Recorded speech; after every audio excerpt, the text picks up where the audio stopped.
Meeting June 30th, 2024. Mr. Clerk, roll call. I'm sorry, geez, the prayer. Oh, wait. I'm in a rush today. Start with the prayer. Dear God, today as the session opens, we pray that your presence will be before us and everyone who serves in the decision-making process of our city. We pray for the direction which will lead our city to be strong and unified. We will continue the legacy of our founders. We will be granted this day the wisdom to make decisions which will be for the good of our city. We also pray for your special blessing on all those who are working to transform our city to make it a better place to live and work. Amen.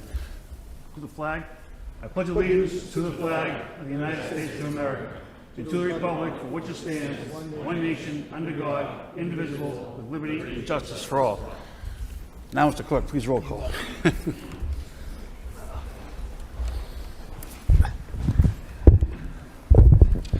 Council Mercier. Here. Council Noon. Here. Council Robinson. Here. Mayor Rourke. Here. Council Scott. Here. Council Yem. Here. Council Chow. Here. Council Dakota. Here. Council Getchia. Here. Council Janess. Here. Council Leahy. Here. 11 present. Council Mercier. Yes.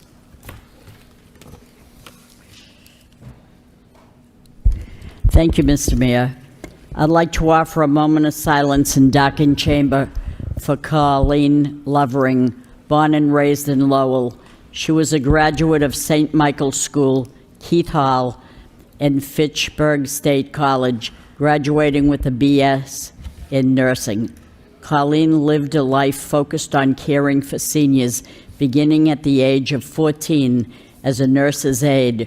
Her dedication to the geriatric community was evident as an RN and then executive director of various facilities, including Northwood and Life Care of the Merrimack Valley in Billerica. Residents and family were comforted by her professionalism and her dedication. Colleen will be missed by her sister Karen Merchant and Gail Jaskell, her brother's former city manager John Cox, and Bob Cox, founder and executive director of the Bridge Club of Greater Lowell. Her sister-in-laws, Colleen McMahon Cox, Leslie Gagnon Cox, and Brenda Lovering, and many nieces and nephews, as well as great nieces and nephews. We offer our sympathy to her family, relatives, and her many friends. She will be truly missed. And I'd also like to offer a moment of silence in Docking Chamber to all those who have died since our last meeting. May they all rest in peace. Thank you. Hey, Councilor. Councilor Dakota. Thank you, Mr. Mayor. I'd like to request a moment of silence for Charles Fitzpatrick, a resident of the Christian Hill neighborhood in Sanibel, section of Lowell. Passed away on January 21st, surrounded by his loving family. He was the beloved husband of Catherine K. Webster Fitzpatrick, to whom he was married on February 4th, 1961. Charlie was a graduate of the Sacred Heart School and Keith Academy and earned a BS in Plastics Engineering from the Lowell Technological Institute. He retired after a long career at Lockheed Martin, formerly Sands Associates of Nashua, where he was a materials application engineer. After retirement, he worked as a math tutor in the Lowell school system. Charlie thoroughly enjoyed time with his kids and grandchildren, especially helping with homework, volunteering for field trips, and smiling with pride through many, many dance recitals, hockey games, and league games. He was also a coach, vice president, and treasurer for the Sanibel Baseball League. Charlie and Kay loved to travel and have been to Ireland, Poland, Italy, Canada, and many other wonderful places, but Hampton Beach was for family vacations with his kids and with his cousins when he was younger. Charlie was a huge fan of all the Boston sports, especially hockey, and never missed a televised golf tournament, himself an avid golfer. Not that great of a golfer, but more than anything, Charlie loved all genres of literature, from classics to political thrillers, biographies, or his beloved spiritual authors. There was always at least one book on his nightstand. A longtime member of the Order of Ancient Hibernians, he was extremely proud of his Irish heritage and a lifelong communicant of St. Michael's Church. He volunteered at CYO and Bingo, taught CCD, and was a member of the Vincent de Paul Society. In addition to his wife, Charlie leaves 4 children, Mara, Danny, Brian, Steve, as well as 11 grandchildren and 4 great-grandchildren. On a personal level, having grown up in Sanibel, the passing of Mr. Fitzpatrick is not only a loss for the Sanibel section of the city, but even a greater loss for the entire city of Lowell. Thank you. Thank you, Councilor. Clerk, Chambers.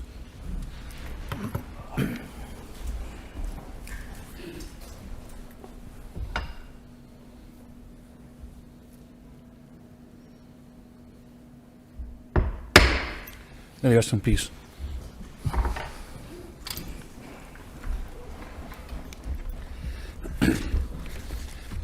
Before we start, I'd like to go welcome Miss Erica Sanborn's UMass Lowell Community Psychology class. They're watching tonight's meeting. It's part of one of their winter assignments. Miss Sanborn is a Lowell resident who's been doing this for the past 15 years, either having her class attend the meeting or watching it through live stream. They're all together tonight, watching it, 20 students in a class. So we just want to welcome them and seeing how the city's business gets done. Section 2, Mayor's Business 2.1, Communication Remote, Zoom Participation. A motion to accept and place on file by Councilor Getchia, seconded by Councilor Janess. Section 3, City Clerk 3.1, minutes of the City Council meeting, January 23rd for acceptance. Motion by Councilor Mercia, seconded by Councilor Noon. All those in favor say aye. Motion passes. 4, Utility Public Hearings, 4.1. Oh, that's right. I myself. Hit that to City Council motions. Council 5.1, Councilor Mr. Mayor, can I suspend the rules to take 6.1B out of order, please? Motion by Councilor Getchia, take 6.1 be out of order, seconded by Councilor Janess. Mr. Mayor, can we add 6.1A to that as well? 6.1A, and then we'll do B. Mr. Manager. Thank you very much, Mr. Mayor, through you to the council. I want to thank everybody for the opportunity. Looking at motion response B, obviously, it's a good opportunity to introduce a gentleman that I had a great interest in meeting and talking with, the HR director, which everybody has known. But I thought it'd be appropriate to bring Mr. Osborne up just to introduce himself and say hello, so everyone has an opportunity to meet him and say hello. Mr. Osborne?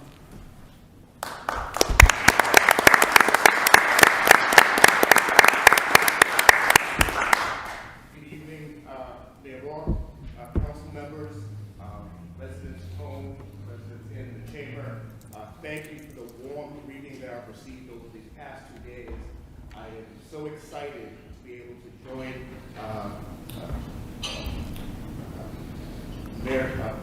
City Manager Golden Steve. Being in a position to join this team is an opportunity I could not pass up. When I got to meet him and speak about where Lowell has been and where Lowell is heading, I'm excited about this opportunity. I'll be brief. I'll share with you one of the questions after the meeting and the interview is, tell us about yourself. And I've always started with something as simple as, I'm an immigrant. I came to this country when I was young because my parents made a decision that America was the place for opportunity. And we seized on that opportunity for me and my 2 older brothers to get as much education as we possibly could. But it wasn't just about what we could get for ourselves, it was about what we could do for our community. So as I grew to be an adult, I was always looking for where can I make a contribution in the community?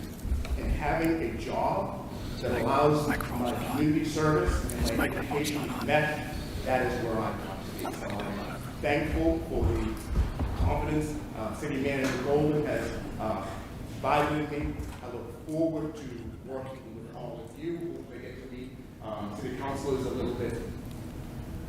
Sorry. Right. I have to do that again? There you go. Sorry about that, Mr. Osborne. No worries. Oh, there we go. There you go. Oh, man. You don't have to repeat it, sir. You could just keep moving. Keep moving forward. But that work? How about that? That better? Yes. Okay. So I look forward to getting to know you city councilors a little bit better. You'll hopefully, once I get myself settled, I'll reach out to you because I want to learn a little bit more about all of you and your residents' needs so that I can best serve the city of Lowell.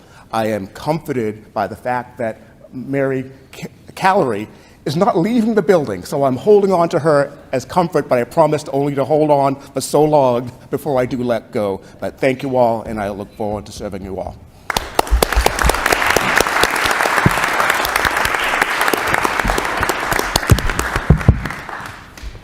So Osborne, thank you very much. Look forward to your service to the city. And I would be remiss if I didn't take a moment, I know myself as mayor and the city council, as well as the manager and his team, to recognize Mary Callery, who has served her city for almost maybe over 3 decades now, and of human resources director for almost 20 years. She has put up with a lot, and you don't survive multiple managers, Ms. Callery, without doing great work and always being there for not only the manager, but for the council and for the residents of Lowell. So I ask you to come up and say hello.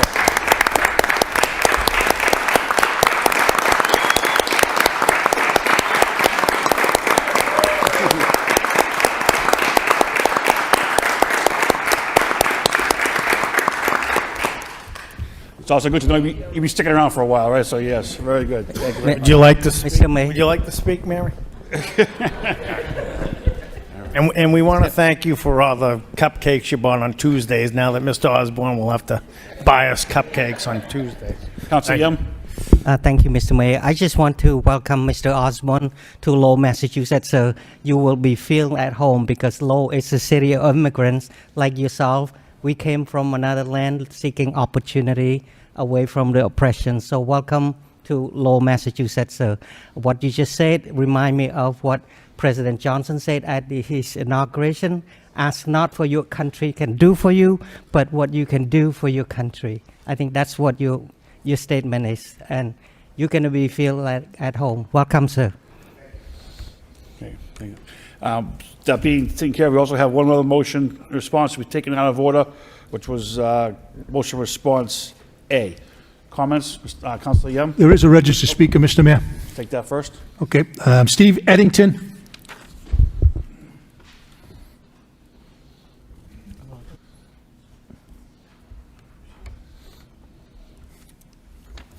Good evening.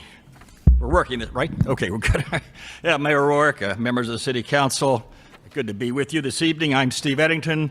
For nearly the past 30 years, I have served on the Lowell Celebrates Kerouac Committee. I'm a past president. Our current president is Mike Flynn, and we produce an annual Kerouac Festival in early October. I'm here to speak to the item on the agenda about the Lowell Bicentennial. Mike and I are very pleased to be a part of the planning process for that event, as you know, being observed in 2026. Lowell has an amazingly rich history made up of many narratives over the past 200 years. And we at Lowell Celebrates Kerouac will be looking to show how the Jack Kerouac story is one notable piece of that larger and wonderful story of Lowell itself. We're very excited to do this. We've decided that the focus of our 2026 festival, keeping with the bicentennial theme, will be to highlight how Lowell defined Jack Kerouac and vice versa. Kerouac's portrayal of Lowell's Franco-American communities and cultures vividly comes through in his 5 Lowell-based novels that are set in the 1920s and the 1930s. They're historical pieces, as well as very well-written novels. As I just noted, they're an important piece of the greater Lowell story. And so Lowell Celebrates Kerouac looks forward to being one component of what we feel will be a rich celebration of the 200 years that have made Lowell the exciting, diverse, multicultural city that it has become. Thank you very much. Thank you, sir. Councilor Yum? Thank you, Mr. Mayor. Just want to say thank you for the overview and the plan for the event. Is going to be a big one. And I kind of searched a bit. March 1st, 1826. Is it something like that? That's the city. The city of Lowell wasn't city at the time.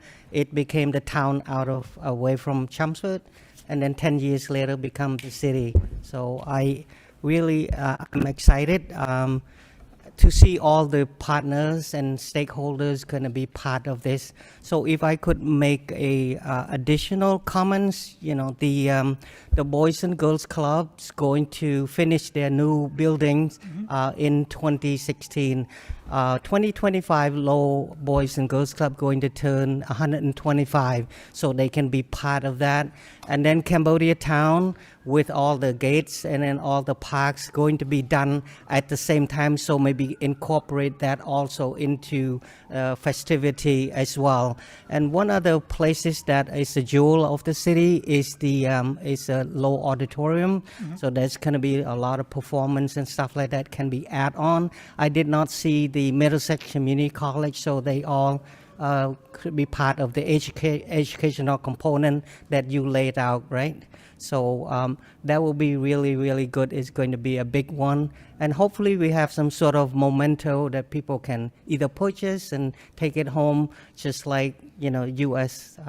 Centennial celebration. So before I end it, just want to correct myself, Mr. Osborne. It's the President Kennedy speeches that said, my colleague said, not Johnson, President Kennedy at his inauguration. Thank you so much, Mr. Mayor. Thank you. Councilor Noon. Thank you, Mr. Mayor. Since we have some time left, if I could suspend the rule and ask to take 6.2 informational report out of order. Motion by Councilor Noon, take 6.2, second by Councilor Mercer. All those in favor say aye. Motion passes. Mr. Manager, 6.2, official report, presentation by LHA on River's Edge project. Mr. Manager. Thank you very much, Mr. Mayor. Three to the council. We thought it'd be appropriate, and thank you very much, Council, for asking these questions, to make sure that we could come up today to find out what's happening with the Lowell Housing Authority and all the wonderful things. If you could take it away, Mr. Director. Thank you, Mr. Manager. Mr. Mayor, member of the council, and Mr. Manager, my name is Todd Chan. I'm the Executive Director of the Lowell Housing Authority. Thank you for the opportunity to speak before you today. The redevelopment of the former Julian Steel project, also known as the River's Edge, is the product of Chapter 97 legislation enacted in 2002, authorized the Lowell Housing Authority to redevelop the outdated housing project.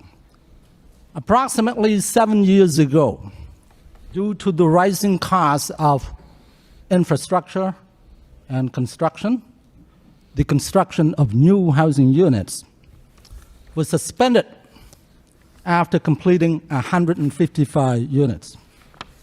Now, with the availability of potential $8 million Commonwealth Builder Grant, the final phase of this project, the final phase of this development is possible. Due to the demand of more affordable housing within our city and the potential and feasibility of funding availability, Lowell Housing Authority, working in conjunction with the Resident First Development Corporation, proposed to develop 32 units. And we'll sell all 32 units to family with 80 to 100% of area median income. Currently, we are waiting for the approval, legislative approval, to authorize the Lowell Housing Authority to move forward with 32 construction of this unit. When approved, Lowell Housing Authority and the Resident First Development Corporation will move forward with completing the application submitted to a Commonwealth Builder program. I want to thank the entire council and Mr. Manager for your continued support in our effort to provide more affordable housing in our city. At this time, we'll welcome any question or concern. Thank you. Thank you, Mr. Chan. Councilor Robinson. Thank you. I'd first like to say thank you to LHA. I mean, you guys have been a great community partner. You have a proven track record of managing many properties throughout the city. And as you mentioned, with right now housing on the forefront of everyone's minds, I'm seeing in Boston, organizations like the Yawkey Foundation have just contributed $15 million for the development of more public housing properties. So it's great to see that you're taking advantage of all kind of grant applications and everything that's available for the community, and greatly appreciated. Hopefully we can keep pushing the bar and increasing the stock for inventory, because we all know it's desperately needed. So thank you. Thank you. Councilor Scott. Thank you, and I'd also echo my colleague's sentiment about what a great partner LHA is with the city. I do just have one question. In here it says that they would have to be free of inclusionary zoning requirements. Can you just explain that a little bit? Well, the legislation called for 180 units total. Among those 180 units, there's 90 of them that have to be sold under the 80% of median income, and 63 is 53. 63 of them must be sold at 50% of median income. If we are to construct the unit and sell at 50% of median income, the price is $163,000. The number doesn't work. So due to the rising costs, we asked the legislator to allow us to release us from that inclusionary zoning so that we can sell it at 80% to 100% of median income. That's the first thing, and also release us from the deed restriction, which originally required to be in perpetuity. The Commonwealth Builder Grant only allow up to 30 years deed restriction, and also request to increase the production of affordable housing from 25 to 32. Thank you. Thank you. Anything else? Councilor Leahy. Thank you. I just want to thank you for coming down, and a couple of board members are here, so appreciate the support and what you do for housing. It's desperately needed, and look forward to working forward and seeing this project through. Thank you. Very much. Councilor Noon. Thank you, Mr. Mayor. First, I want to echo Director Chan, the appreciation for the council, particularly the managers, in terms of allocating some funding to allow the LHA to do feasibility study in this area. So now they're on their way to asking the legislatures for the relieve them from deed restrictions, so that instead of doing 25 units, they're now going ahead doing 32 units because of the cost of construction and so on. So I appreciate Director Chan coming down here to give us an update on the progress right now before the legislature. The question I have for Director Chan is that what can we, the council and or the manager, do in terms of to help move this along, get past the legislation? At this point, when it comes to legislation, and that is the area that I possess no knowledge in. Right now, I believe it's sitting in the subcommittee, and I'm not sure when it's going to go past that. So we're just waiting. And so it's contingent upon the approval before we can start the process. What can the managers and the city council do to help? Mr. Manager. Thank you very much, Mr. Mayor, through to the council. Council, that's a great question. I believe that a letter is in order, and obviously, if this council so wishes, we can move forward with a lobbying effort on behalf of the Lowell Housing Authority to talk to the senator as well as the 3 representatives, and make those additional phone calls to the committee that is down there to help the Lowell Housing Authority make this a reality. Thank you, Mr. Manager. Councilor Robinson. Can I put that in the form of a motion? Second. Motion by Councilor Robinson to put a letter forward to the state delegation, second by Councilor Noon. All those in favor say aye. Nay, motion passes. Thank you very much, Mr. Chan, for the presentation and your time coming down. Mr. Bria, thank you as well. With that being said, motion to accept the place on file by Councilor Jeanette, second by Councilor Leahy. Still before 7 p.m., we can start some of the motions. 5.1, Councilor Mercier requests city manager find ways and means to have DPW clear clutter, furniture, etc. out of the 3rd floor hallway at City Hall, which may pose a fire hazard. Seconded by Councilor Noon. Councilor Mercier. Can I just say I'm shocked out of my mind, because I am so grateful and thank you for the job well done. I I don't know, just for the heck of it, I snuck up to the 3rd floor just to take an overview of what I saw before, and it is magnificent. I am so proud of this city for clearing that out, because I never thought it. I think this is a record-breaking first time that a motion was done so quickly, and I'm very, very grateful and thankful for everything that took place. Thank you, Mr. Manager. Mr. Manager? Thank you very much, Mr. Mayor, through to the council. Councilors, that should have never got to that situation. And council, I apologize, but it was like moths to a flame. One thing was there and it was fine, and then it ended up being what you had seen, councilors. So we had taken care of it, and I want to say thank you very much to DPW for making that happen, because it ended up becoming a problem. You just made my day. Thank you so much. Thank you very much, council. Awesome. So we'll take that as a motion completed, Councilor. Yeah. 5.2, Councilor Mercier requests Parks Recreation Subcommittee reconvene a meeting of Parks to further discuss policies and procedures that were previously worked on. Seconded by Councilor Robinson. Councilor Mercier. Yes, thank you very much. This is a motion that speaks for itself. Previously, in the ending of last year, we did meet, and we noticed that the handbook is rather old for the Board of Parks.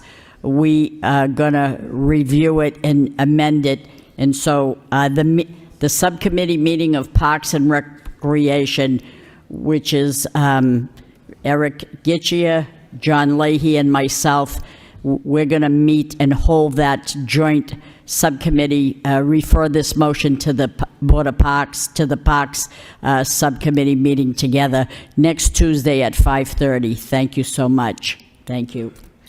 All those in favor say aye. Opposed, nay. Motion passes. 5.3, Councilor Noon requests city manager update the city council on the city's new equity and inclusion fund. Seconded by Councilor Yem. Councilor Noon.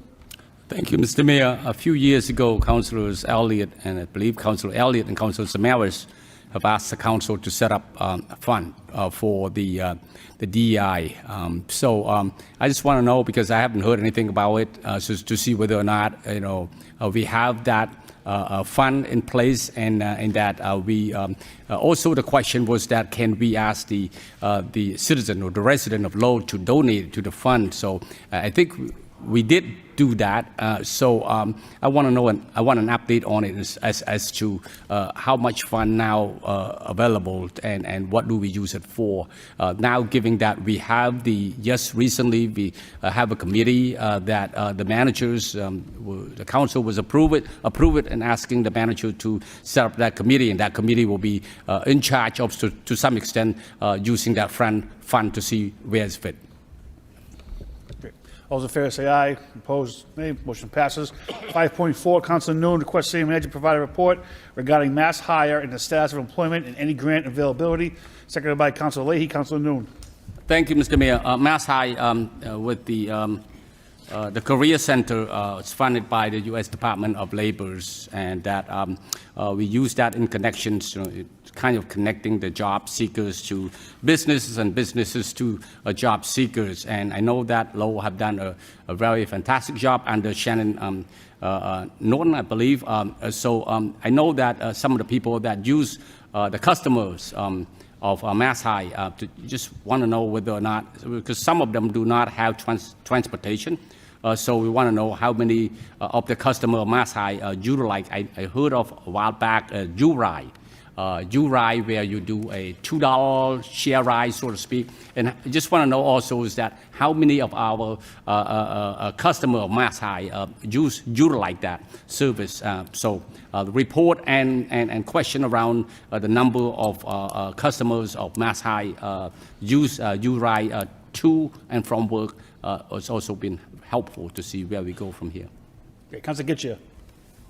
Thank you, Mayor O'Rourke. Mr. Manager, I hope you include in that report the amazing work that Mass Hire, the Career Center, does for the youth in this city by providing them the jobs that they have that actually provide a lot of lower income kids, the youth, to be able to get permits, driver's license, and help them actually attain jobs where they can get to. And without that program, you'd see a lot of kids that were not actually being trained into positions and given valuable skills. And I know the city uses them in City Hall and other places. And I think that that's the way you build a community, is you start giving these kids these skills and these goals. And we said it because that program is an amazing program for these kids. And I wish everybody could see them work in the what it provides for our community. If you could just highlight that in there also. Thank you. Great. All those in favor say aye. Nay. Motion passes. Time for one more. 5.5, Council New requests city manager provide the city council information regarding major projects of the city and a financial update for said projects. Seconded by Councilor Scott. Councilor New. Thank you, Mr. Mayor. The motion speak for itself. Excellent. Being 7 p.m., we can now head to the public hearings. Section 4, utility public hearing. 4.1, National Grid. Request installation of one JO pole at development at 733 Broadway Street. We have Mr. Eng here to help us out. We'll start off. I'm going to open in favor. All those in favor? Vazna Ang, 1101 Turnpike Street, North Andover, Mass. Representing National Grid. So we're looking to seek a petition approval to install pole, I believe it's 37-50, approximately 85 feet east and 20 feet north to the center line of Schaefer Street and Broadway. This pole is needed in order to facilitate 733 Broadway with utilities. Speaking in favor? In favor? The section of the hearing is closed. All those opposition? Opposition?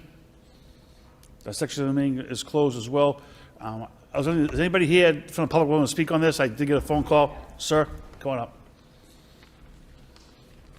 I'm Charles McMenamin. I'm from 741 Broadway Street. Their pole that they're going to put in is right in front of my driveway.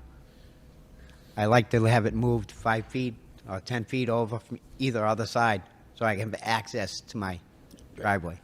Mr. Ang, I did get a phone call concerning this a couple days ago.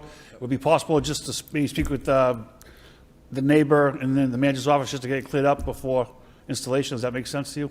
Yeah. Good. So Mr. Manager may put it off for a week. The council okay with that? Good. All right, so we'll see you in a couple of weeks, okay? Thank you. So same thing, Mr. Ang with 4.2? Same thing? All right, great. So we'll put that off until February 12th? February 13th. Continue with February 13th. Mr. Leahy, Councilor Leahy. Thank you. Just for the record, like, seriously, like, would it be put in the middle of a driveway? Is that the original plan? Well, I think we have a concerned neighbor here that just, under the impression that it'd be going where his driveway is. I mean, obviously, we want it moved, but it just seems ridiculous that it would really be. Right? Okay, all right, thank you. I know you're obsession with poles, so I'm sure we'll be taking care Yeah, well, it's not a double pole. All right. Returning to the council motions, 5.6, Councilor Yem requests city manager update the city council on the status of the use of wireless emergency alerts. Seconded by Councilor Gittia. Councilor Yem. Thank you, Mr. Mayor. This motion was filed back in March of 2022, and we got the response. And then again, November of 2022, the response was by Chief Sharon, and he updated the council that the process to be able to use wireless emergency alert have to be applied to the state, and then the process has already started. So I'm hoping and then to hear the report that the city is one of the handful of the cities and towns in Massachusetts that are qualified and approved to use this wireless emergency alert. The wireless emergency alert is based on all the cell phone company provided for free as long as you have a cell phone or portable that is that use wireless network to receive the emergency alert, including including everything else like tornadoes, things like that will broadcast through the wireless network to all the devices. Even though you don't live in Lowell, you visited Lowell, you will receive this alert as well. So I'm looking forward to this response by Chief Sharon next. Thank you, Mr. Mayor. Thank you. All those in favor say aye. Opposed, motion passes. 5.7, Councilor Scott requests Rules Subcommittee meet to develop a rule for City Council approved motions to carry forward indefinitely as open until the City Council deems them answered. Seconded by Councilor Janess. Councilor Scott. Motion speaks for itself. All those in favor say aye. Opposed, no. Motion passes. 5.8, Councilor Getchia requests City Manager update the City Council on the restroom repairs at the Stocklosa Middle School, Butler Middle School, and the Shaughnessy Elementary School. Seconded by Councilor Dakota. Councilor Getchia. Thank you, Mayor O'Rourke. Mr. Manager, some of these work orders have been longer than a year when we look at these bathrooms, and I guess I'm just wondering how long should it take for a work order? And I know they vary depending on certain things, but when we go to remodel bathrooms, do we go through building permits? How does that work for the city? I know where I am, you have to have an architectural drawing when you talk about structure and school buildings and stuff like that. But when we look at the stock closer, you clearly see that that wasn't done. And hopefully we can make the correction as soon as possible. And the butler is really concerning because the bathrooms over there and also the lockers have been well over a year, and we're still talking about the same thing. And I'm just hoping that with your help, we can not only get these done, but make sure that they fit within all of the scope of work. And they are expensive. But when you hear people talk about restrooms and students, and you hear them say that, student vandalism is the reason why that these things are done. Some of these schools are 20 years old. When you got kids going back and forth, they open them a lot more than they do your home bathroom. And they do wear out quick, and the hardware on the hinges get broken, and if they're not serviced right away, that door just caves in and it falls down. So it's not due to vandalism when something's 20 years old. It's due to just it aged out.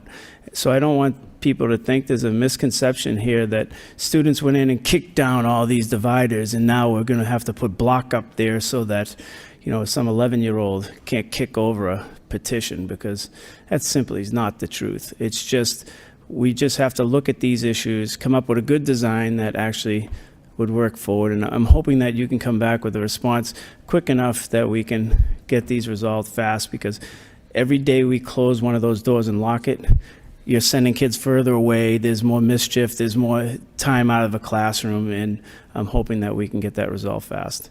Thank you. All those in favor say aye. Opposed, motion passes. 5.9, Councilor Getchia requests City Manager update the City Council on the intersection of Chelmsford Street and Cambridge Street. Seconded by Councilor Dakota. Councilor Getchia. Mr. Manager, I know there was a response on this at one point back a couple years ago. I believe it was Mayor Chow at the time who put in this motion, and I'm just hoping that we can have an update on trying to get some signals over there, that Cambridge and Chelmsford Street area. It's extremely tough where that tire warehouse is right there.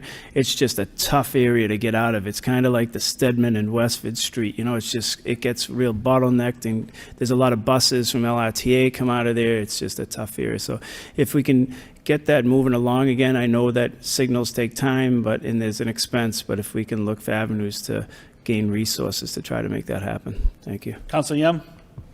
Thank you, Mr. Mayor.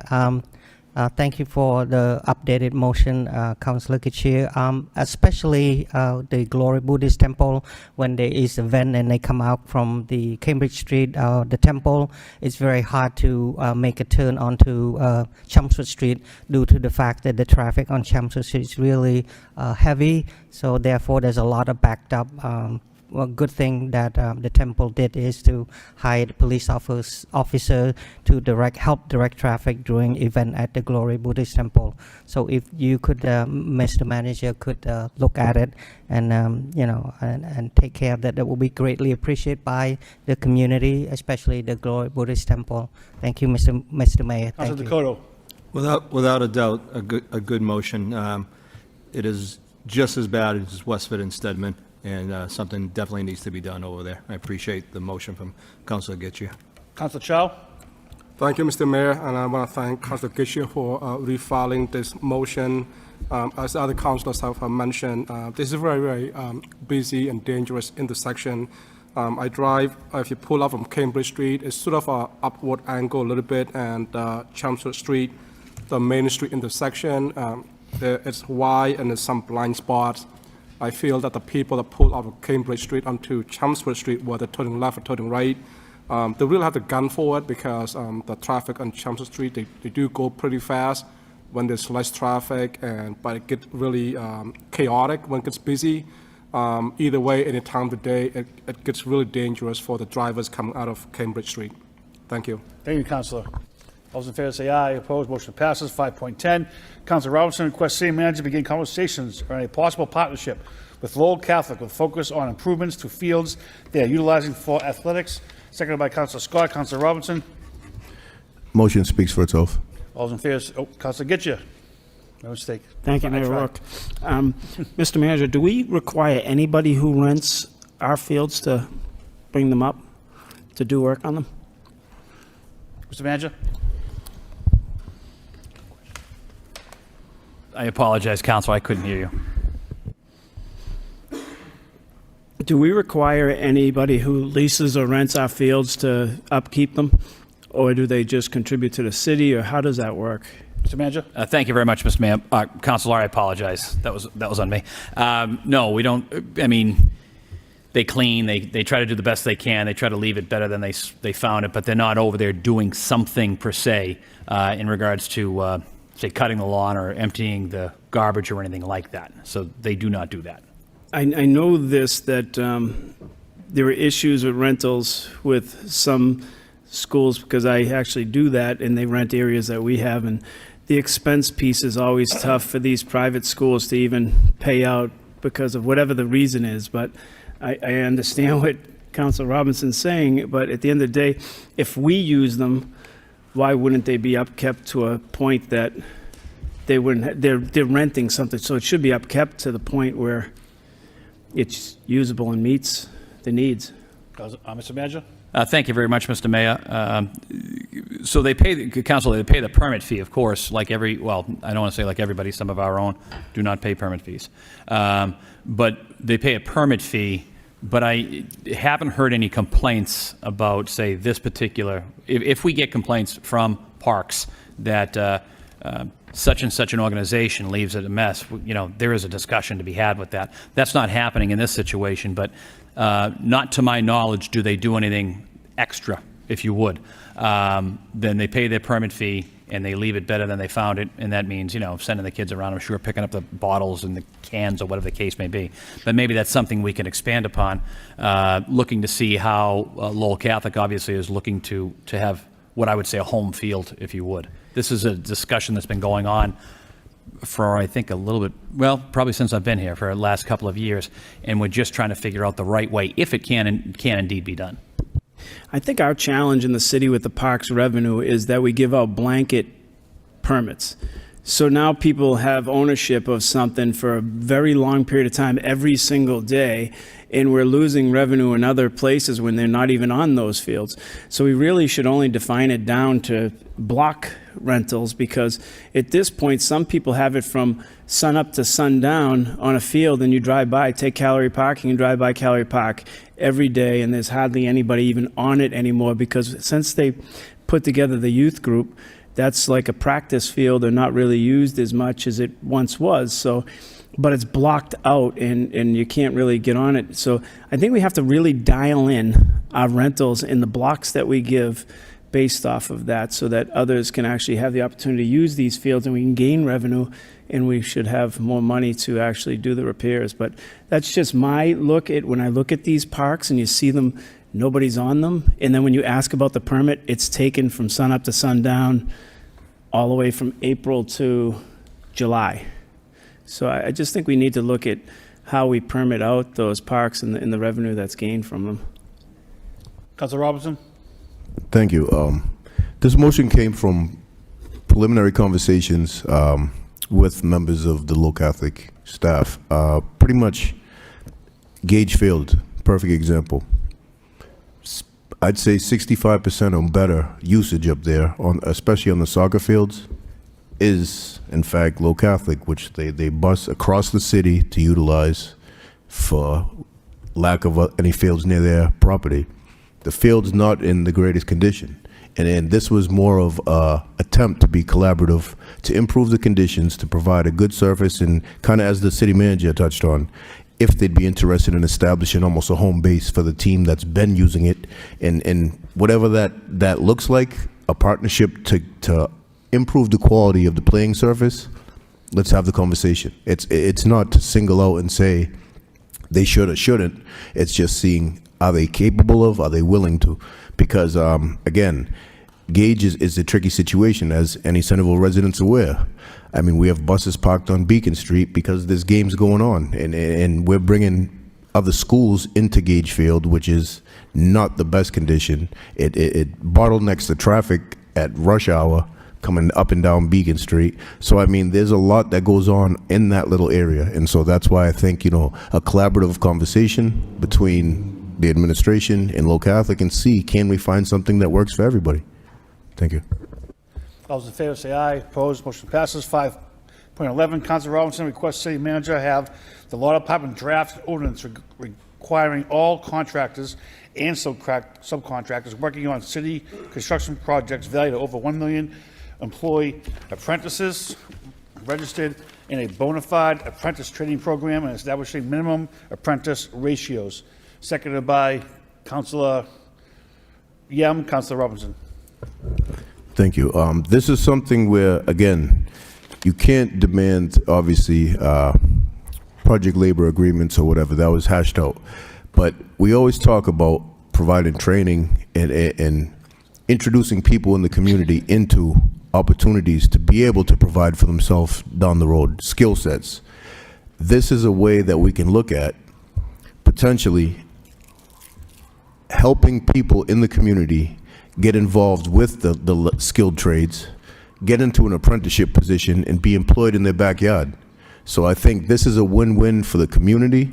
It's a win-win for trades and skills, and I think it allows people the opportunity to develop something. And I mean, this has been done in other communities, apprenticeship requirements, and what that looks like, again, there's a lot of legal ramifications. So I think it's something that the solicitor can take a look at, hopefully, and come back with what he sees other communities are doing, because we already have different organizations in the community that are working to develop kids' skills and to develop community members' skills. So why not offer them employment opportunities in their own backyard?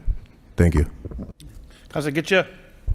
I believe this might be one of the motions that was co-sponsored by myself and Councilor Drinkwater at the time. So if that is, if you can just put that refiled one on with this and just combine them, so whatever answer comes back can just be that. So we can take that one off of my 39. Thank you. Thank you. All those in favor say aye. Opposed, motion passes.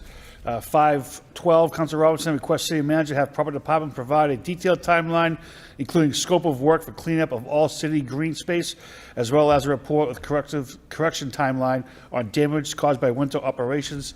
Seconded by Councilor Mercer. Councilor Robinson. Thank you.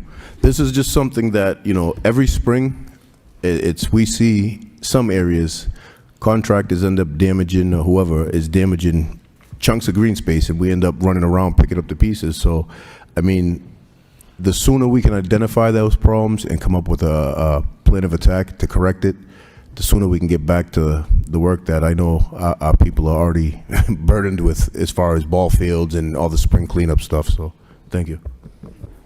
Councilor Leahy. Thank you. Through you to the manager. With this motion also, again, this is almost like an impossible task when we try to clean up all the parks and the streets and schools and with the staffing that we have. So I'm looking forward to this budget season where we can hopefully come up with a total reorg of DPW and look at facilities, streets, parks, and what are what's the management style we should have? What's the proper amount of labor we should have? And I think this plays a big part into it because we just don't have the staffing to do this, and are we updating with on-time information through iPads or whatever we need to use. So kind of looking forward to that. The motions have been in, and I'm hoping that if there's enough time, we can come up with a detailed plan and see what it looks like. And hopefully during budget season, we can debate it and see what we need to do to properly take care of the city the way we should be doing it. Thank you. Councilor Getcha? Thank you, Mayor O'Rourke. Last year, we asked about plow damage from the contractors and who actually pays it. Maybe a week or two ago, I had to contact DPW Commissioner St. Cyr about a plow contractor who got aggressive and went across somebody's lawn, and he said he would take care of it, and he did rapidly. But the question is that contractor responsible for the damage that they're doing, and are we sending them back to do? Because if we're taking our resources and running them after all the damage that the contractors are doing, then we can't utilize them the way that Council Leahy or Council Robinson is suggesting. So I think that we really have to define, okay, damage is done, who actually did it, and send the right people over there. Because right now, I think the city is taking on all of the damage of everything that's done during the plowing operation, which some I can understand is, just, okay, we just touch the lawn and fix it. But some of it is just like total neglect, like when the manager met me on Pine Street and the person pushed it all the way across Florence and right onto the guy's wall. And you're like, okay, at some point, this is neglect by the plow contractor. So when in timeline, of course, timeline's always going to be subjective to weather that we get towards April. So I'd be interested again to see how can we reorganize and can we understand where we're going. It's the same with the facilities department. I think that they're very important to try to get some of this stuff defined in and put everything together. So I thank Council Robinson for this motion. Councilor Robinson? Thank you. Let me just be clear on this.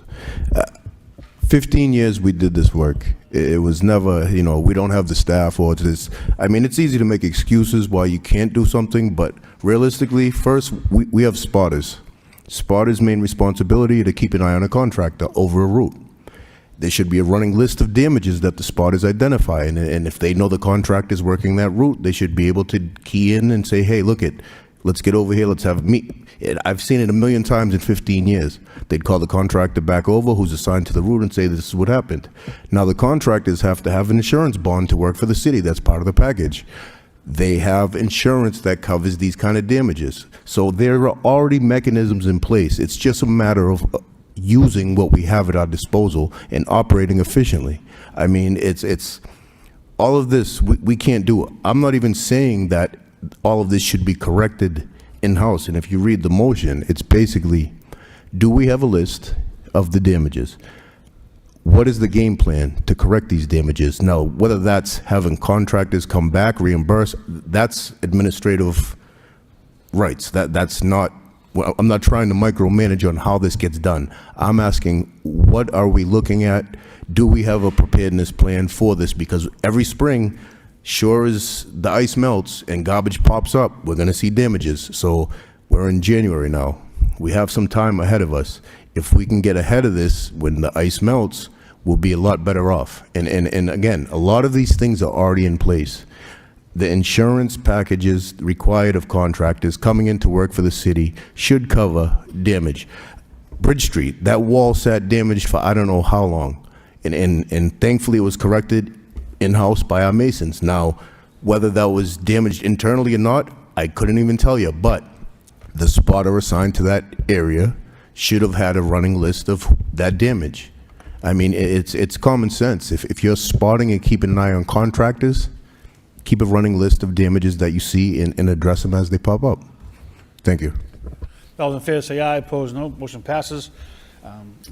If someone wants to make a motion, you can take 513 and 514 together by Councilor Mercia, seconded by myself. Quickly, 513 by myself, Mayor Rourke. Request city manager have property department work with state and federal partners for great opportunities for addiction and homelessness. 514, request city manager start discussions with Lowell Transitional Living Center and other partners to improve housing and services. These two motions came from, first of all, thank you, Councilor Mercia, thank you.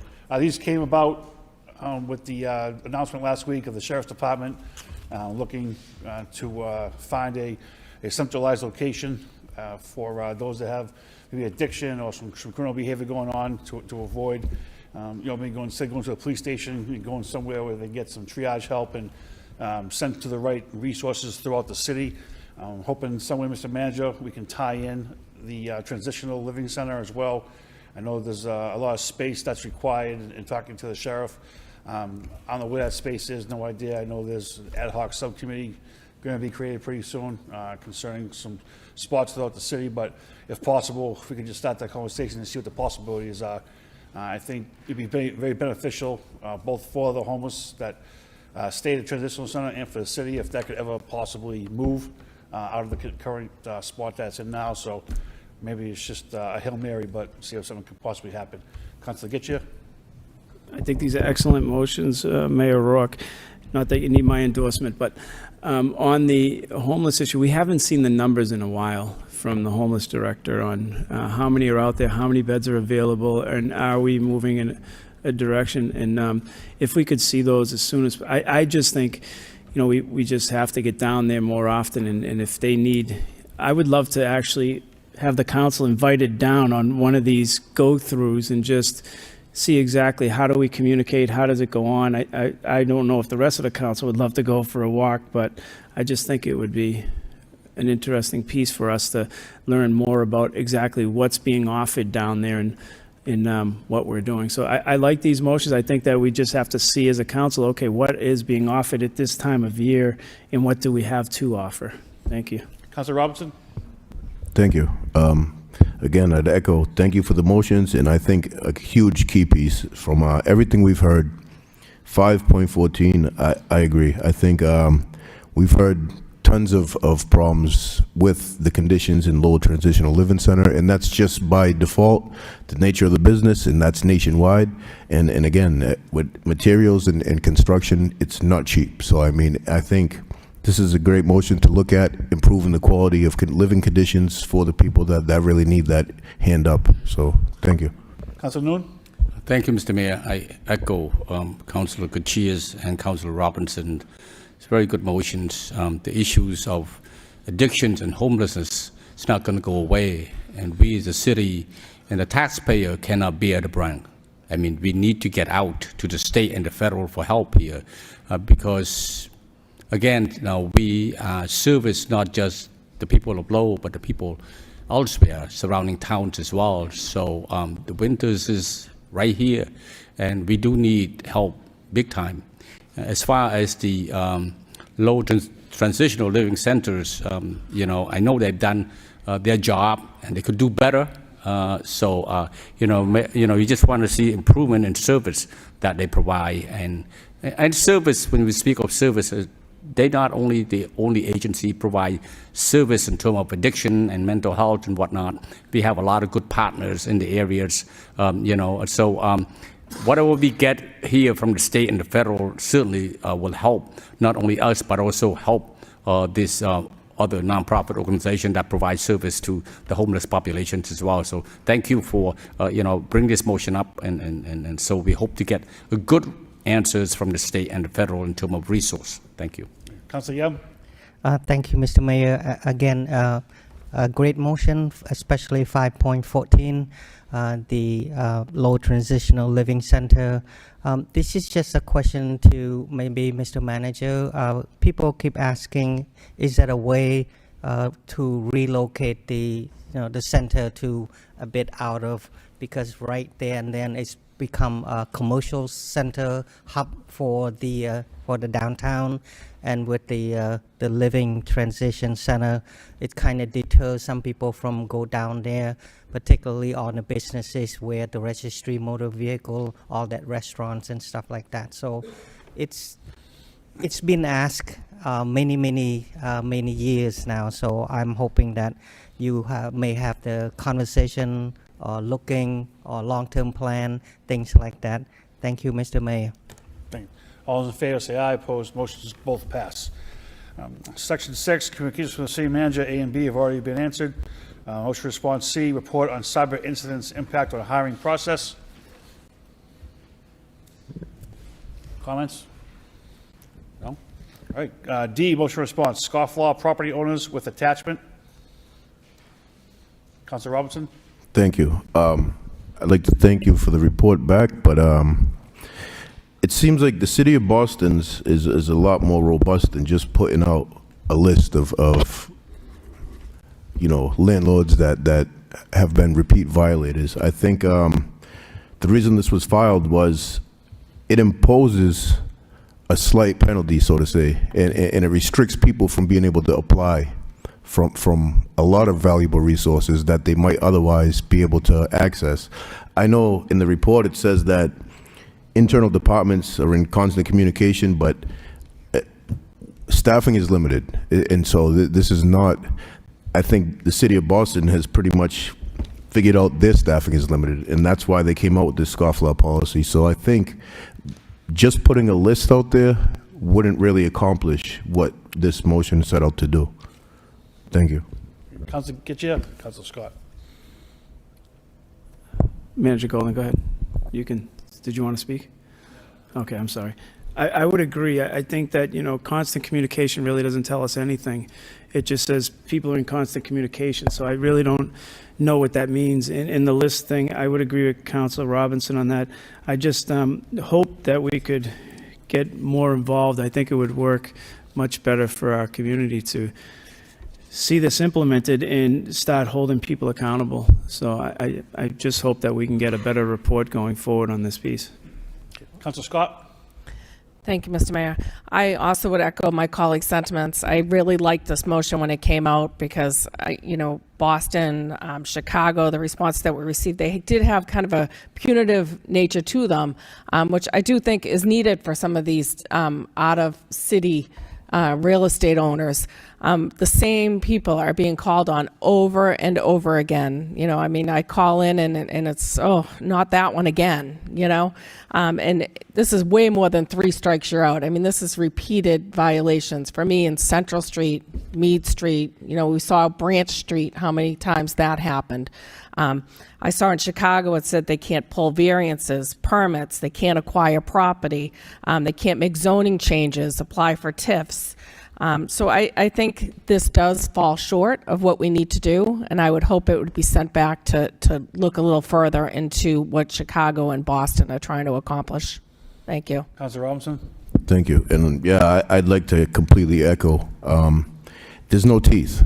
Just putting a list out there, it's no teeth at all. And so I would like to send this back as well. But if we have to put that in the form of a motion, can we send this back and see if we can? Oh. Yeah, stand by. Councilor Janess?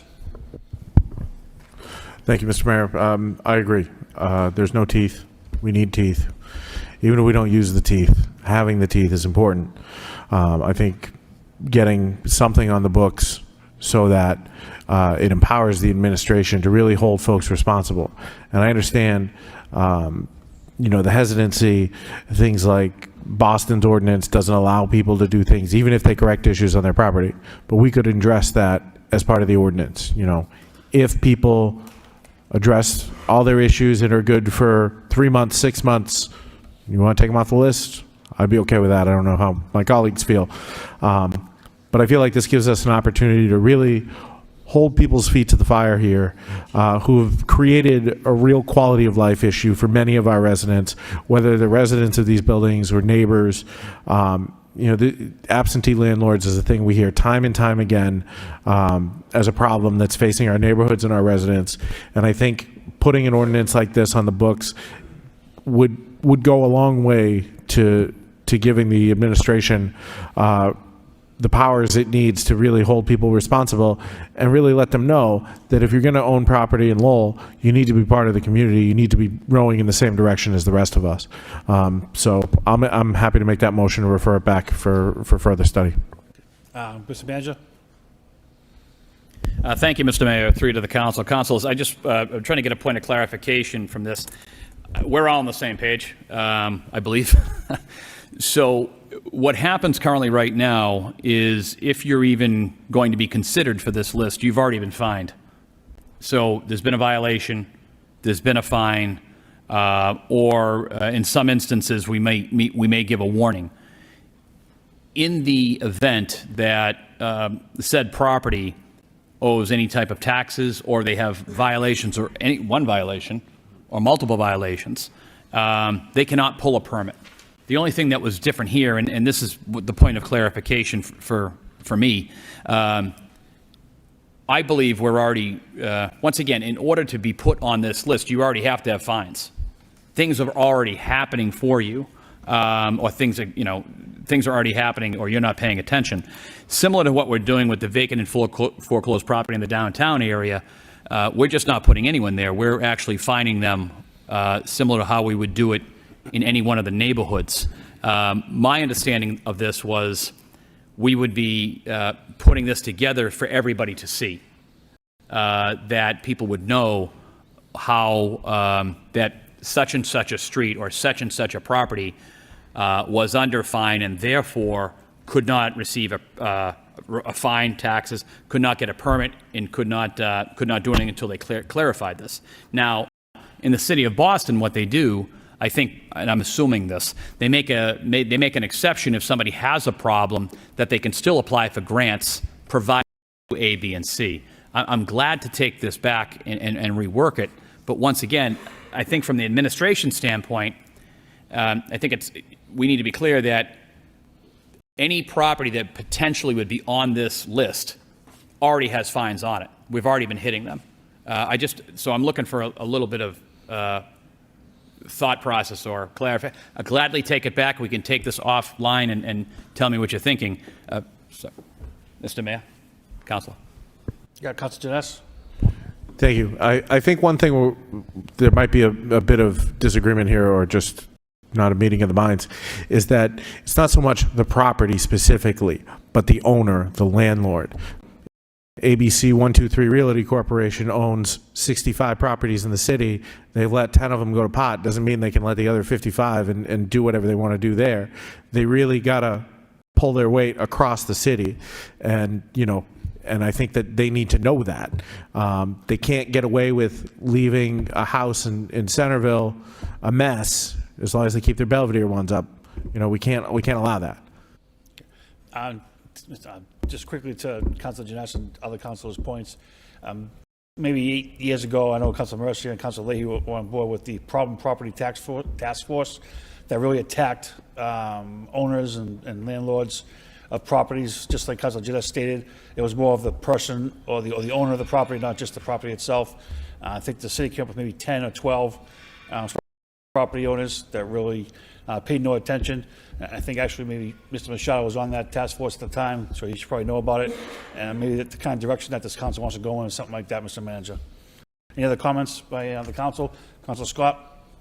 Just to clarify what the manager's saying. So as far as it not being an ordinance, not being, it's not in our ordinances as far as like not allowing permits across the board, like Councilor Janess is saying, those aren't things that have to be put into an ordinance form, like the process that we're going to follow. If, you get 3 or 4, building violations, then you are not going to get X, Y, and Z. That wouldn't be something that would have to be in an ordinance like Boston. I don't know if that's a question for the solicitor or not. Sure, Mr. Manager. Thank you very much, Mr. Mayor. Through the council, if it's okay, well, you're asking me to take it back anyway. A motion was made by Councilor Janess, second Right. by Councilor Getchia. Return to the manager for clarification and a little more. And if it's okay, I might reach out to some of the councilors to make sure, but I think we're all on the same page with this particular piece. Councilor Janess brings up a point of the ABC Corporation that also owns CD&E LLC. Would have to check on the legality, I think, of that, holding people accountable. So if that, I know the council wants this, so we'll bring it back. We'll try to clarify it, but I do believe we're all on the same page. Once again, all of these folks that would end up on the scofflaw property list have already been visited by our DDS department, probably with multiple fines. You wouldn't get here just for one. So pull this back if that's okay with the council as your requests, and I'll probably be reaching out to a few of you if you're interested in expounding on this and bringing it back in a different form. Mr. Solicitor? Thank you, Mr. Mayor. Sorry I had to get rid of something in my throat there. Yeah, so based off of everything I've heard tonight, I think it does make sense to bring that back and probably put it in the form of an ordinance, just based off of all the feedback. I think that probably makes the most sense. Great. Excellent. So motion was made and seconded. All those in favor say aye. Motion passes. Response E, motion response, purple carrot sidewalk, Councilor Robinson. Thank you. I appreciate the report. Again, you know, with the vaults down, that's kind of hairy, but I'm glad to see the work still goes on. They're plugging away. Is there any way we could potentially, maybe through you to the city solicitor? I know for quite some time since I've got on, we've been having a difficult time to try to get a detailed inventory of the vaults, because trying to get a hold of ABC parent corporation that owns it, that doesn't respond, or no one's letting you in. Is there any way that we could potentially impose a fine or something to say, look at, hey, we're going to make 3 attempts, and if we can't get in, we need to do something to catalog the vaults in the downtown, so that way we can, I mean, I know it's going to be, it's hard work, and is there other ways without physically walking in? Is there technology that would allow them to at least scan and be able to see voids underneath the sidewalk, so at least you get a general idea of, okay, well, this is empty below us. We don't know what's down there. We don't know how it's connected, but at least we could start to map what it looks like below surface. Mr. Manager? Thank you very much, Mr. Mayor, through the council. Councilor, you're correct with all the points you made. DPD has done a pretty good job with keeping track of how many vaults we do have, and there are instances when we start to ask said organization, can we come in to check the vault, and we have not been granted that access. I know when I first got here, I'd asked the previous city solicitor to send out a reminder, in my opinion, and I believe it's the correct legal opinion, that people that own these vaults they could be held liable if something were to go wrong. And it's just basically letting people know that there is potential liability on their part, thinking that, hey, by the way, I have a vault, let's add it to DPD's list. So I think that maybe, Mr. Solicitor, that we could put together an ordinance for this particular matter to request or ask that people do follow this. We have had conversations, just so folks know, with a couple of folks that own vaults that are very happy to be helpful. They've already gone through the process by which securing their building, and we are in the process to find out what the actual cost of that. Now, some of this is in the downtown. Some of this is in what I would maybe refer to as the greater downtown, a little bit outside of the downtown area. So this has been plaguing the city for I think a decade plus with these issues. But every point that you hit, Councilor, was correct. Some people are very forthright. Some people don't want to tell us. But Mr. Solicitor, if we could put together an ordinance for this and for the council's consideration, if that's okay. If that's okay with the council, Mr. Mayor. Sure. Councilor Gitcha. Thank you, Mr. Mayor. Through you to the manager, do we know how long we've been working with the property owner at 107 Merrimack Street on this vault issue? Mr. Manager. Thank you very much, Mr. Mayor, through the council. Yes, he is one of the folks that have been very helpful to getting this accomplished. It is my understanding he is already taking care of the walls in his basement. So basically what happens in a very quick manner, these vaults have a void in the basement of the particular building. Those buildings need to contact a structural engineer. The structural engineer needs to come in. They need to rebuild their wall. And one of the issues is obviously getting that done for the building owner. Then at that time, they're reaching out to us to find out what the cubic foot would be. To what are we putting in there, what can be put in there, and now we actually have to redo the sidewalk. So there's a lot to go in on this particular piece. You know, once again, who's to pay for this? We do have money set aside for this from this council and previous councils.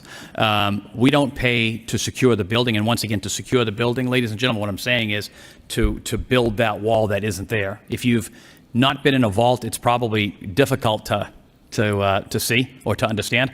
But I've only been in a vault a couple of times, but they have to rebuild the concrete wall down there to secure their building prior to us putting additional material, whether it be dirt or whatever the case may be, to fill that void. Council, I hope that's answering your question, and you may. So for the last couple of years, we've been talking about this project down there, that we've had major issues. I'm just wondering if this property owner was one of the ones originally who jumped in and said, okay, we're going to start the repairs before the issue happened. Or did this happen? We saw the hole in the sidewalk and here we are. I guess going forward, what I would ask, and I hope I have enough support for it, is can we get an inventory of all the ones downtown that we're currently working with and the expected timeline of completion of these things? Because the worst thing that happens is we drive equipment across those sidewalks to clean them and everything else. And there's a lot of walking traffic. When we have the City of Lights parade, there's a lot of things that are heavy. And when you look at, like, bridges are designed for traffic to have certain spaces across them, not all together. And when you put everybody together on that sidewalk, where are we at and how are we moving forward? So my question would be, can we get an inventory of the vaults downtown? And can we get a timeline on repairs and conditions of them? And that's all I would ask. Mr. Manager? Thank you, Mr. Mayor, through to the council. We do have an inventory. I believe Ms. Rose, it's 55. Does that sound like the number-ish in the downtown areas? There are some that are, once again, very helpful, exactly what Councilor Robbins was saying, and others are not. But that is something that the particular person you're talking about, we are now trying to find out through engineering as to what we need, what we can put into this vault. It's important to know that the City of Lowell does not own these vaults. And the right-of-way, which is above these vaults, is a right-of-way. There's a lot of trickiness going on with this. I'm not going to legally say anything about this, but we don't own the vaults themselves. So the next step that we have, and we are working with this gentleman to find out what it's going to take and what the appropriate backfill would be, and then we're going to have to fix the sidewalk. So there's a lot going on here, and I gladly, we can share immediately, and then if the other folks, maybe we could get that through the ordinance that might be passed by this council. Can we send out a certified letter to all 55 again, putting them on notice again, just currently because of the snow loads and everything that are going on? We have no idea how much snow is coming, how wet it's going to be, those sidewalks. It reminds me of the Smith Baker. We know there's an issue over there. We got to do something about it. And here we are down there with snow loads, machines, and everything on these things. And I'm not saying anybody's at risk, but we know that we have a hole out there. If we could just send a certified letter out to these 55 and get an update and say, hey, here we are, and you need to move forward, or we need to have some kind of plan going forward with a timeline, I think it would just be great for all of us. And you may have already done that, and I don't know, but if we could just re-up it, show the urgency again, and say, here we are again. Because, as we're looking, you got people very concerned down there, and that's all I would ask. Mr. Manager? Oh, sorry, Councilor Jess, go ahead. Councilor Scott. Thank you. I just would like to add that one of my pet peeves when we're talking about the vaults and the sidewalks and everything are the grates that are over some of the vaults and some of the intersections. Some of them look a little sketchy to me. And I don't know what rights we as a city have to say, hey, Mr. Building Owner, you need to, secure this grate. But I know a couple years ago in New York, there were some folks that fell through some of those grates and had some injuries, and I'd really like to not have Lowell be in the news for a similar thing. So if we're working on this vault problem anyway, if we could figure out a way to really kind of take a look at those grates that are above the vaults across the downtown and make sure that they're up to snuff and can hold the weight, and if not, there's a project plan in place to get that addressed as soon as possible to reduce the risk to pedestrians and anyone else. Thank you. Councilor Scott?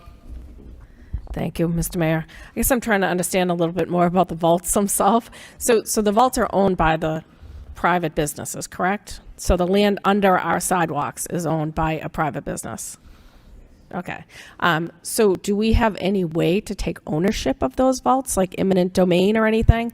That's one question. And then my second question is whether or not as Councilor Gitchie brought up, have we sent out a legal letter telling people that basically, that they're in danger of being sued for, people being injured if anything happens above the vaults that they own. It's just a very confusing situation to me, but thank you.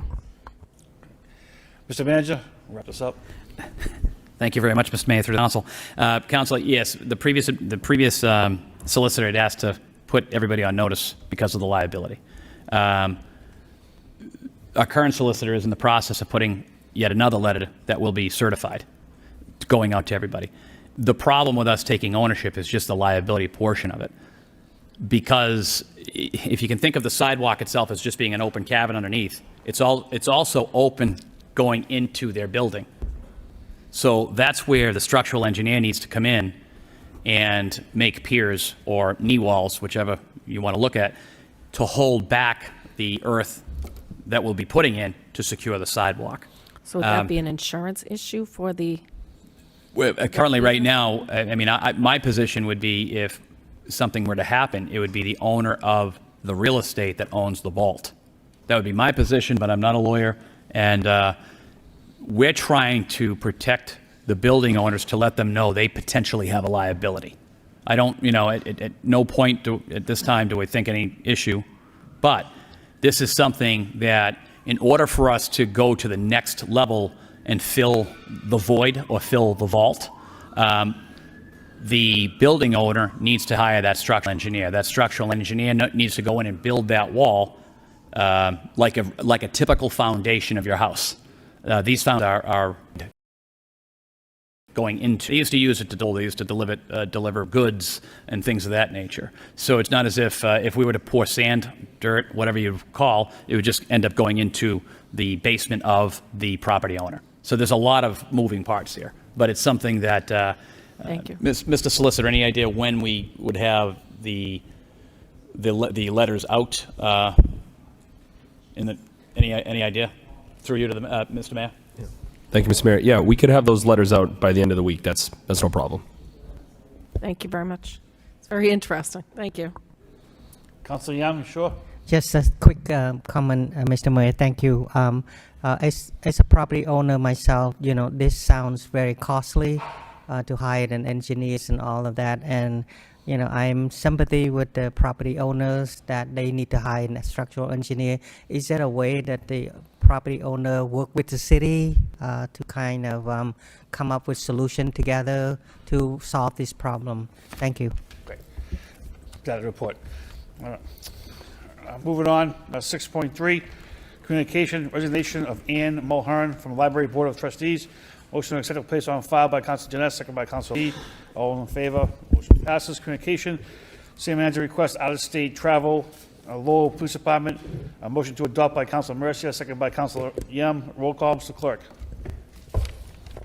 Council Mercia. Yes. Council Noon. Yes. Council Robinson. Mayor Rourke. Yes. Council Scott. Yes. Council Yum. Yes. Council Chow. Yes. Council Dakota. Yes. Council Getchia. Yes. Council Janess. Yes. Council Leahy. Yes. Mr. 11 Mayor, before we go any further, could I just ask a question that people on the Disability Commission are asking me? Because you put together the list of subcommittees and the people that are on them. Do we have a representative on the Commission of Disabilities? Is there a council representative on that I didn't see?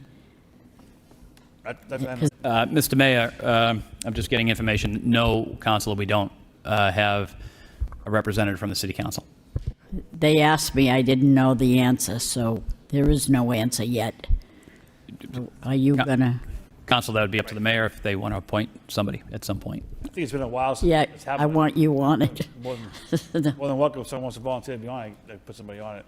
I don't know if it's happened in the past couple of terms, but if someone wants to do it, absolutely. Do we know? I think Mr. Conway was the last one. Do we Yes. know when the meetings are, though? They used to move the meetings around there with night, morning, and Councilor? it's a little Okay. different. Ms. Roches?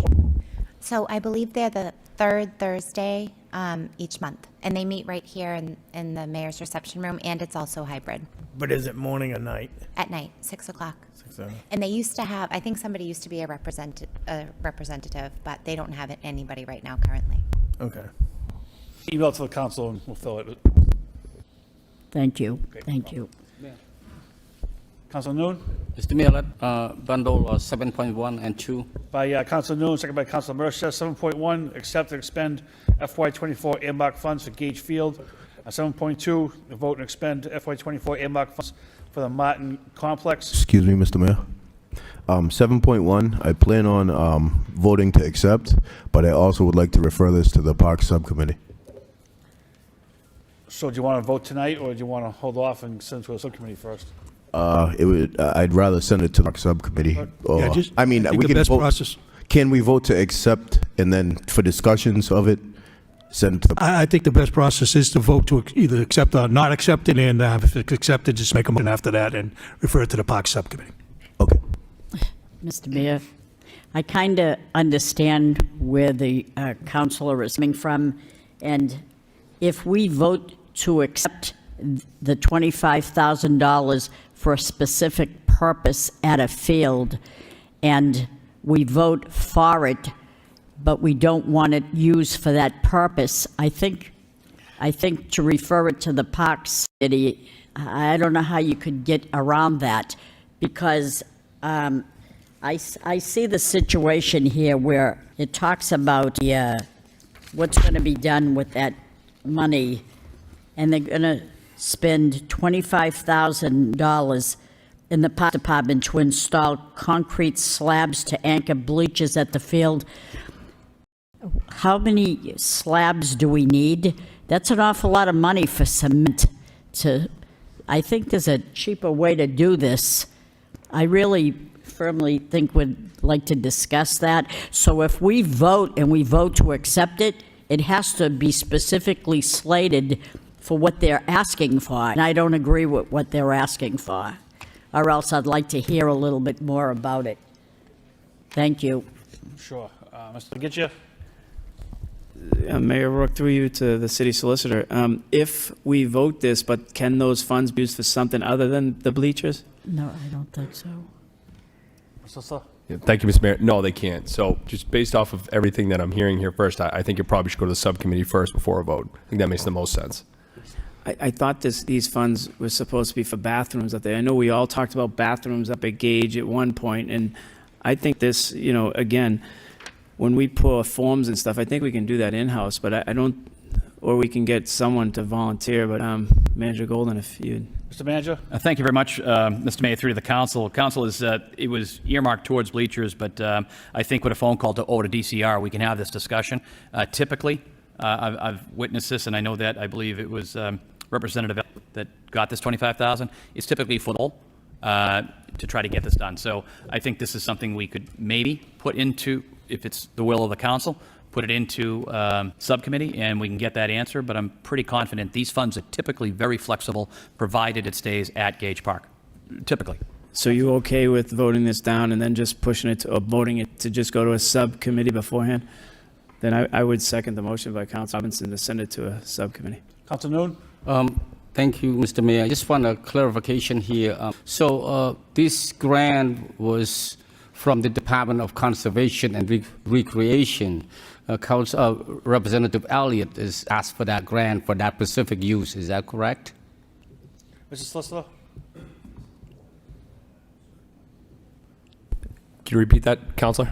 The $25,000 that we received, Representative Elliott, from the Department of Conservation and Recreation, specifically giving toward Gate Field for that specific use. Is that correct?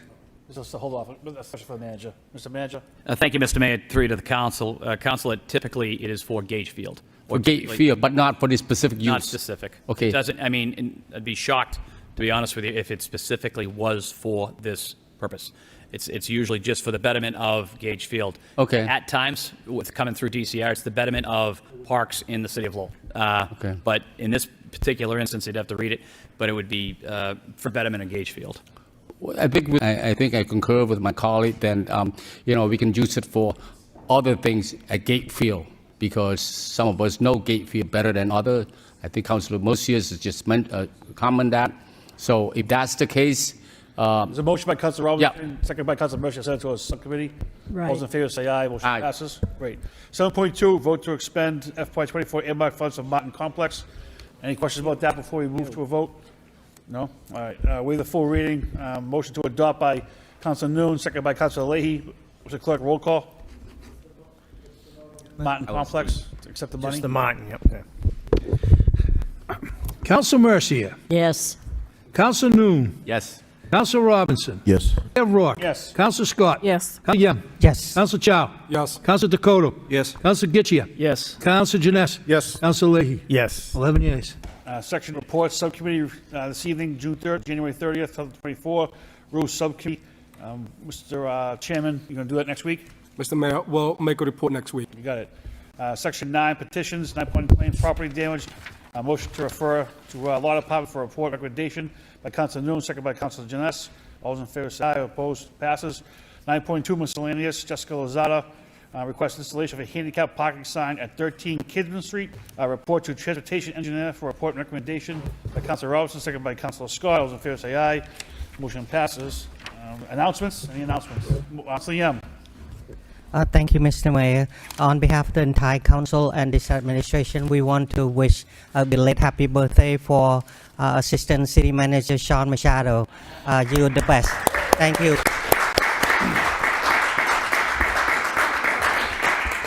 I believe that Mr. Michelle is the first member of the class of 93 to 50, Councilor, so, yeah. Great. Any other announcements? Motion to adjourn by Councilor Scott, second by Councilor. Good night.